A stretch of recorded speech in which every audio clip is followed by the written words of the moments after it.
दोस्तों आप सभी को राम राम। बात करेंगे कल के देखिएगा मार्केट के सेटअप के बारे में, निफ्टी 50 के बारे में डिस्कशन करेंगे, निफ्टी बैंक के बारे में करेंगे। आज आपने देखा निफ्टी 50 में काफी अच्छी रिकवरी देखने को मिली। आपने देखा यहाँ पे मार्केट, चूंकि हमने आपको फ्राइडे को बताया था, जो इम्पैक्ट नहीं आया है, फ्राइडे की नाइट का जो असर है, वो जो इम्पैक्ट नहीं आया था वो आपने देखा। और निफ्टी बैंक में भी आपने वो उतना ही असर देखा, लेकिन निफ्टी बैंक कमजोर रहा कंपैरेटिवली टू निफ्टी 50। लेकिन अब थोड़ा सा प्रेशर अलग रहेगा, क्योंकि असर खत्म हो चुका है। अभी मैं आपको दिखा देता हूं। मैं आपसे हमेशा कहता हूं कि ग्लोबल मार्केट में अगर मार्केट ओवरसोल्ड है, मतलब मार्केट वो पूरी तरीके से बिकवाली के कैटेगरी में है, और अचानक से कोई अपडेट आ जाती है, न्यूज आ जाती है, तो आपको ध्यान रखना चाहिए कि न्यूज असर खत्म होने के बाद मार्केट वहीं पहुंचने की कोशिश करेगा जहां पे वो पहले से था। अब मैं आपको इसका देखिएगा एक एक करके एक एक इंसिडेंट भी दिखाता हूं। तो इसलिए कहते हैं कि ग्लोबल मार्केट में इंपैक्ट पड़ा, देन आफ्टर दैट उसका रिएक्शन आया, और फिर वहीं से आपको देखिएगा दिमाग लगा लेना चाहिए कि मार्केट की जो स्ट्रेंथ है वो न्यूज तक की है। इसकी देखिएगा जो सर्वाइवल मोड है वो न्यूज तक का है, तो उसके पहले ही आपको भी निकल लेना है, आपको भी अपनी पोजीशन काट देनी है। ये दिमाग आपको भी लगाना है। अब जो अपडेट मैं आपको बताने जा रहा हूं वो यूएस मार्केट को भी देखिएगा परेशान कर रहा है, और देखिएगा ग्लोबल मार्केट में तो परेशान कर ही रहा है। तो सबसे पहले अब देखेंगे तो जितना असर था फेड के अपडेट का खत्म हो चुका है। आप देख सकते हो, ये देखो डाउ फ्यूचर्स देख लीजिए आप, फिर आप टेक फ्यूचर्स भी देख सकते हैं, दोनों असर खत्म हो चुके हैं। क्यों? देखिएगा, आप खुद की बात सब समझिए। आप टैरिफ लगाते जा रहे हो, इन्फ्लेशन का असर सीधा देखिएगा यूएस में डेटा आने वाला है, उनके इन्फ्लेशन में नंबर्स का असर देखने को मिल रहा है। सेकेंडरी अगर आप बात करोगे, टैरिफ हटा भी देते हैं तो आप जो देखिएगा रशिया यूक्रेन टॉक की बात कर रहे हो, तो वहां से भी देखिएगा सफलता नहीं मिल रही है, और फेड की इकोनॉमिक पॉलिसी को भी लेकर काफी ज्यादा अभी डाउट बना हुआ है, मतलब कंफर्मेशन कहीं पे भी नहीं है। तो ऐसे में मार्केट क्या होता है कि तुरंत देखिएगा जैसे डेटा आता है और जो रियलिटी ऑफ डेटा आता है, तो उसके बाद मार्केट क्या हो जाता है, अपने मोड में आना शुरू कर देता है। तो वही प्रेशर देखने को मिल रहा है। अमेरिका से ही डेटा आ रहा है और डेटा अच्छा नहीं आ रहा है, इसलिए देखिएगा आपको ये नंबर्स अच्छे नहीं देखने को मिल रहे हैं। तो आप यहाँ पे देख सकते हो कि निक्के, ये देखिएगा जो एशियन मार्केट है इसमें कितनी बड़ी गिरावट है। आप चेकआउट कर सकते हो कि एशियन मार्केट में भी न्यूज का असर खत्म हो चुका है।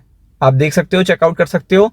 फिर यूरोप के मार्केट में भी न्यूज का जो असर है वो खत्म हो चुका है, इसलिए इंडियन मार्केट में भी न्यूज का असर खत्म होने वाला है। वो आपको देखने को मिलेगा कल परसों ऐसे, क्योंकि इंडिया में बड़ी अपडेट्स हैं, ग्लोबल मार्केट में बड़ी अपडेट्स हैं इंडिया को लेकर। आगे बढ़ते हैं। देखिए, सबसे पहले मैंने आपको बताया था कि सबसे पहले मार्केट ओवरसोल्ड था थर्सडे के दिन, लास्ट थर्सडे जो था उसमें मार्केट ओवरसोल्ड था, पूरी तरीके से क्रिप्टो मार्केट डाउन था। अब आती है जैक्सन होल की स्पीच, जैसे फेड की स्पीच आती है मार्केट बहुत बढ़िया रिएक्ट देता है क्रिप्टो का, लेकिन अब देखिए न्यूज का असर खत्म। देखिए क्रिप्टो वहीं आ गया, बिटकॉइन वहीं पे आ गया, इथेरियम वहीं पे आ गया। आप देख सकते हो, ये देखिए ये सब वहीं पे आ गए। क्यों? क्योंकि न्यूज का असर था। न्यूज खत्म, बात खत्म। यही चीज आपको समझनी है कि अगर कभी भी मार्केट बहुत ज्यादा बिकवाली के जोन में और कोई अच्छी अपडेट आ जाती है, तो असर खत्म होने के बाद लोग प्रॉफिट बुकिंग कर लेते हैं। तो लोगों ने, बड़े प्लेयर्स ने यहाँ पे प्रॉफिट बुकिंग कर ली है। इसका प्रेशर भी कल इंडियन स्टॉक मार्केट पे देखने को मिलेगा। आप देख सकते हो काफी ज्यादा बिकवाली है, और बॉन्ड मार्केट भी जंप कर चुके हैं। ये देखिए, क्योंकि अमेरिका का डेटा जो है वो अच्छा नहीं आया है, तो आप देख सकते हो बॉन्ड मार्केट भी अमेरिका में जंप हो चुके हैं। इवन 2 ईयर बॉन्ड यील्ड तो 1.19%, 1% से ज्यादा की तेजी है। तो इसका भी असर देखने को मिलेगा। और ग्लोबल मार्केट में 3 बड़ी अपडेट हैं जो बताऊंगा, जो आपको पता होना चाहिए। तो सबसे पहले अगर आप देखेंगे तो ग्लोबल मार्केट में एक तो है टैरिफ। अब एक सबसे बड़ा, देखिए हमारे पास 27 की डेडलाइन है और 24 घंटे बाकी, यानी जो पोजीशन बनेंगी वो कल बनेंगी। तो आपको पता है एडिशनल 25% टैक्स की बात है, और इस बीच में काफी ज्यादा स्टेटमेंट आएंगे। इवन स्टेटमेंट ये भी आ सकते हैं कि अगर इससे भी इंडिया नहीं मान रहा, अगर वो कंटिन्यू करता है रशियन ऑयल को, तो हम और टैक्सेस के लिए भी जा सकते हैं। ये भी स्टेटमेंट आ सकता है, तो ये प्रेशर क्रिएट करेगा ग्लोबल मार्केट में। ये तो हो गई टैक्स रिलेटेड बात। अब बात करते हैं इसके अलावा। आपको पता है कि इतनी जल्दी लग रहा था कि रशिया यूक्रेन वॉर में कोई देखेगा आगे कोई डेवलपमेंट देखने को मिलेगा, जो कि अभी देखने को नहीं मिल रहा। तीसरा जो देखेगा, इजराइल ने यमन पे स्ट्राइक करी है, इसका भी प्रेशर देखने को मिलेगा।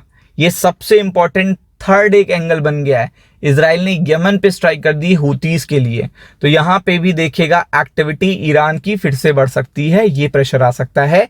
तो ये तीनों बड़े अपडेट हैं, इसीलिए अगर आप देखोगे तो निफ्टी 50 में देखिएगा नीचे के लेवल 24,880 और देखिएगा 740 के लेवल पे आपको फोकस रखना है, यहां पे मार्केट आ सकता है।